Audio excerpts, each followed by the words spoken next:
Je vais laisser tout de suite la parole à Magali Doigt pour nous présenter donc l'exemple de la ville d'Auxerre. Vous avez un visuel, je crois. Oui. Bonjour, donc Magali Doigt, mairie d'Auxerre. Je travaille à la direction des bâtiments de la ville d'Auxerre. Donc, la ville d'Auxerre, c'est une ville de 36 000 habitants. Moi, je suis rattachée à la direction des bâtiments puisqu'il y a eu, il y a 2 ans, une volonté politique de créer un poste pour accompagner les différents services de la direction des bâtiments à mettre en œuvre une politique de maîtrise de l'énergie. Pardon, un petit problème technique. Voilà. Voilà, donc, alors, je voulais commencer par quelques chiffres et on pourrait les recouper avec les chiffres qui ont été donnés pour la ville de Besançon ce matin. La ville, donc 36 000 habitants, je répète, est propriétaire de 280 000 m² de plancher, dont 220 000 m² chauffés. Alors, c'est en effet important comparé à la ville de Besançon, une ville qui a beaucoup de patrimoine bâti. Nous avons 200 bâtiments qui sont répartis sur 300 sites, avec des bâtiments qui ont une surface moyenne de 1200 m². Des charges de fonctionnement liées à l'énergie, tout compris. Alors, c'est l'achat de l'énergie, mais c'est également la gestion, puisqu'on a peu de choses en régie aujourd'hui. Donc, c'est 2,9 millions d'euros par an. Une difficulté qui est, ça a été évoqué plusieurs fois aujourd'hui, mais la multiplicité en fait d'usages et de typologie de bâtiments. Vous avez là la liste à peu près de ce qu'on peut être amené à gérer comme patrimoine. Je dirais que la surface la plus importante est ce qui est lié à ce qu'on peut appeler le secteur associatif, qui peut être associatif sportif, mais également divers associatifs en fait. On a une grosse surface mise à disposition de structures associatives. Et puis on a une typologie constructive qui est très diversifiée, avec une grande partie de nos bâtiments qui datent de l'après-guerre, de la période 55-75, qui sont donc aujourd'hui des bâtiments qui ont plus de 50 ans et sur lesquels il n'y a eu aucune réhabilitation et qui sont des bâtiments avec tous quasiment structurés de la même façon, qui sont des bâtiments en béton, voire des bâtiments préfabriqués, en façade préfabriquée. Donc, ils sont des bâtiments, cette partie de bâtiment est en fait notre passoire thermique et c'est la grande majorité de nos bâtiments. À mon arrivée, il y a 2 ans, on avait très peu d'éléments en fait, de connaissance de notre patrimoine et grâce à l'engagement de la ville dans un plan climat volontaire, nous avons commencé par la réalisation d'un bilan carbone dans le cadre du plan climat. Et donc le bilan carbone de la ville, donc c'est patrimoine et services, essentiellement sur nos activités villes. On est à 28 MWh d'énergie finale consommée en 2010. Et le patrimoine bâti de la ville représente 32% des émissions de CO2 des services de la ville. Alors, suite à ce bilan carbone, on a engagé un certain nombre d'audits énergétiques, de diagnostics, sur des bâtiments ciblés, pas sur l'ensemble de notre patrimoine, sur les plus consommateurs, les plus vétustes, ceux où il y avait un potentiel de gain le plus important, et donc sur ceux où on savait que dans les 10 ans à venir, on serait amené à faire des travaux. Voilà, donc cette phase de diagnostic, elle a été menée par la direction des bâtiments, par des petits groupes de travail en fait, qui ont été créés en fonction des thématiques.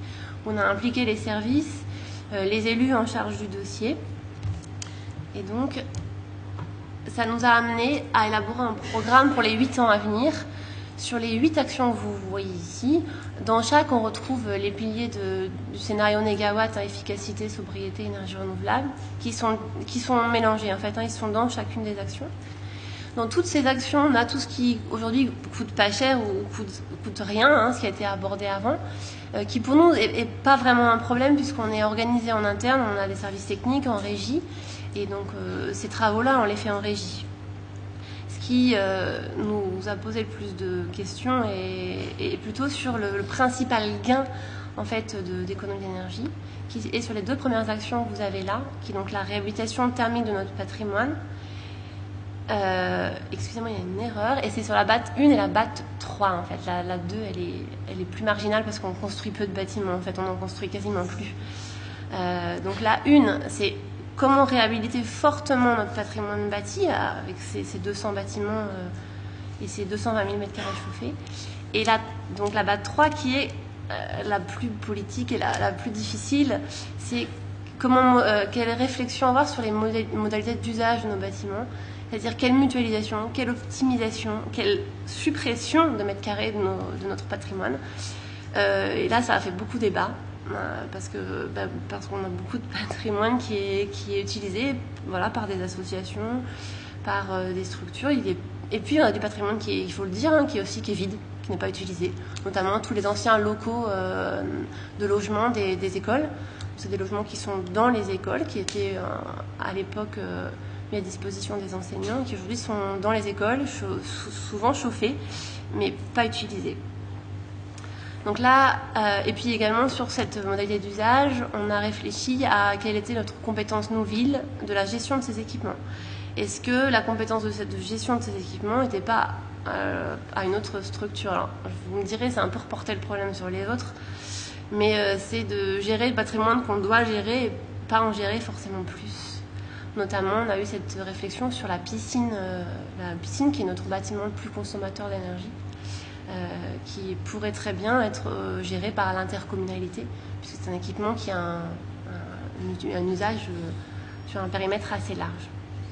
Voilà, et puis après, vous avez les autres actions sur les énergies renouvelables qui arrivent à la fin, et une grosse action sur la sensibilisation des agents et exploitants de nos bâtiments. Donc là, voilà, pour cette élaboration, on s'est fixé des objectifs du Grenelle et on a essayé de chiffrer ce que ça pouvait représenter en termes d'investissement lourd. Donc là, on est sur l'investissement lourd. Tout le reste, je vous dis, c'est dans nos fonctionnements annuels. Pour atteindre les moins 38% de consommation d'énergie, aujourd'hui, on n'a pas réussi avec nos scénarios à les atteindre. Ce qui est en jaune, c'est ce qu'il faudrait atteindre comme niveau. Et donc, c'est ce que vous avez dans les cases à côté, c'est ce qui est atteint avec nos scénarios. Donc, on voit que les moins 20% de gaz à effet de serre, on les réalise facilement.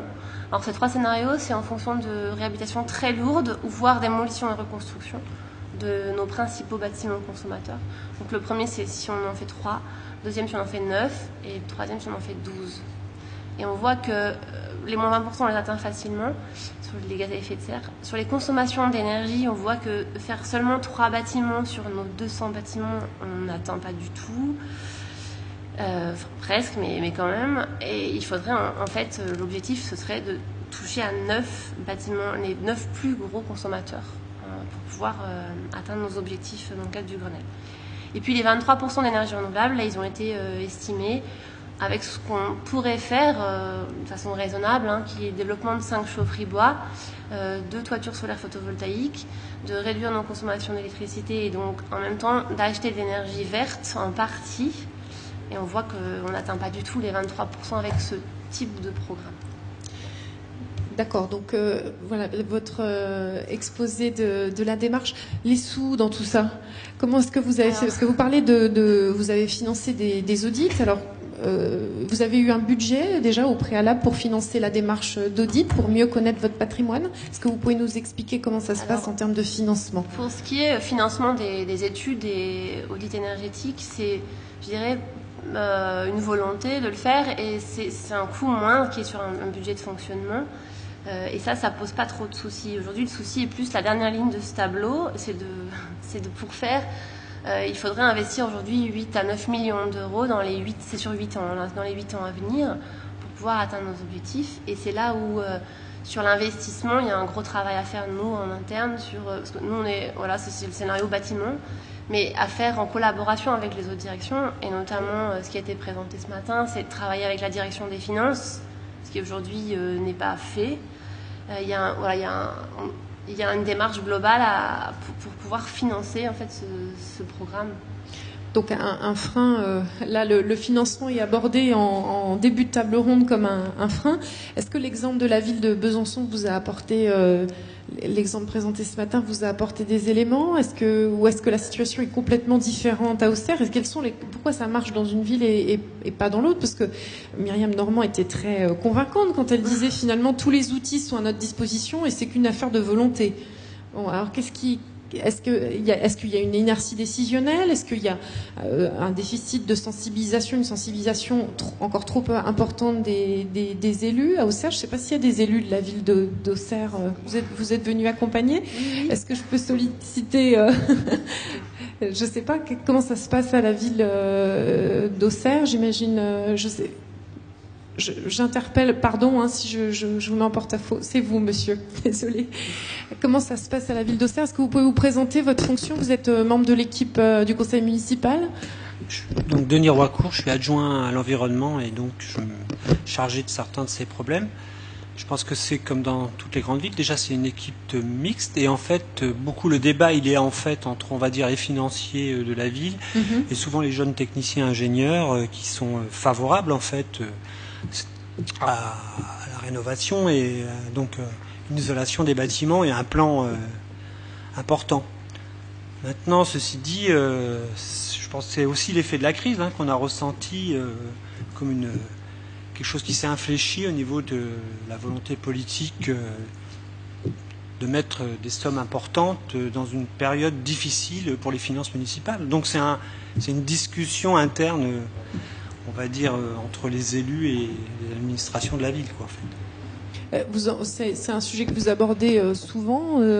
Comment ça se passe dans l'équipe municipale? Oui, c'est un sujet qu'on aborde à certains moments, quand il y a eu le plan climat et qui peut entraîner des différences et des tons assez, on va dire, il y a vraiment des clivages importants sur ces questions-là. Enfin, sur l'utilisation des sommes d'argent, vous avez vu, qui sont quand même très importantes. En fait. Oui. Alors, est-ce que vous êtes déjà passé, est-ce que vous avez déjà bénéficié des petites actions à zéro travaux et est-ce que l'investissement des économies dégagées n'aurait pas pu être déjà réinvesti? Bon, j'imagine que ça ne couvre pas la totalité, mais on va parler d'autres outils, un mécanisme de certificat d'économie d'énergie. Bon, après, on parlera des tiers investisseurs, des démarches de contrats de performance énergétique, public-privé. Est-ce que vous avez déjà réfléchi à ces outils? Oui, nous techniciens, oui. C'est ce que je disais, c'est que ça doit être un travail commun, direction des finances et direction technique, et que sans ce binôme, nous on a présenté les programmes, on a tous les outils, on a tous les diagnostics. Je crois que il reste à mettre en place un vrai travail sur un programme pluriannuel. En fait, aujourd'hui, on a des actions à l'année. En fait, on a un programme annuel. Là, il manque quelques images sur la dernière page, mais aujourd'hui, on est en train de construire une école passive. On a réhabilité des locaux l'année dernière en secteur sauvegardé pour nos bureaux de la DRH. Vous avez le petit guide d'utilisateur performant qui est là en photo, où on est sur un bâtiment qui est bien plus performant que le BBC Rénovation. Donc voilà, il y a des programmes annuels qui sont des programmes décidés dans le cadre du plan de mandat. On a également pas mal d'actions qui ont mis en place sur la sensibilisation des agents. Donc, puisque aujourd'hui, j'ai pas réussi à faire adhérer la collectivité à un programme de type énergicité. Donc, vous voyez là, on a mis en place en fait dans les écoles une petite fiche conso qui est affichée à l'entrée de chaque école. Pour l'instant, les écoles qu'on a créé nous-mêmes. Du coup, la fiche et elle est expliquée via des réunions de sensibilisation dans toutes les écoles avec les agents d'entretien, les enseignants, les directeurs. Voilà, ça c'est une des actions de sensibilisation des agents. On a un programme en cours, un projet en cours avec l'ADEME de formation des agents de la collectivité, avec l'ADEME et le CNFPT. Voilà, il y a de nombreuses actions, mais elles ne sont pas aujourd'hui formalisées dans un programme pluriannuel validé, acté. D'accord. Donc, est-ce qu'on peut retenir une dynamique présente, peut-être des élus qui continuent à discuter et à aborder ces questions-là en conseil municipal et lors des différentes réunions de l'équipe municipale, mais un plan de financement et des modes de financement qui ont du mal à émerger. Alors, vous pourrez peut-être transmettre les ressources liées à cette journée à vos collègues de la direction du pôle financier, du service financier. J'espère que les témoignages, en tout cas proposés tout au long de cette journée, pourront les convaincre, en tout cas donner des idées. On va aborder des exemples d'outils dans la suite de cette table ronde. N'hésitez pas, les intervenants qui sont ici présents avec nous, à prendre la parole. C'est le jeu de l'échange. On essaie de favoriser ce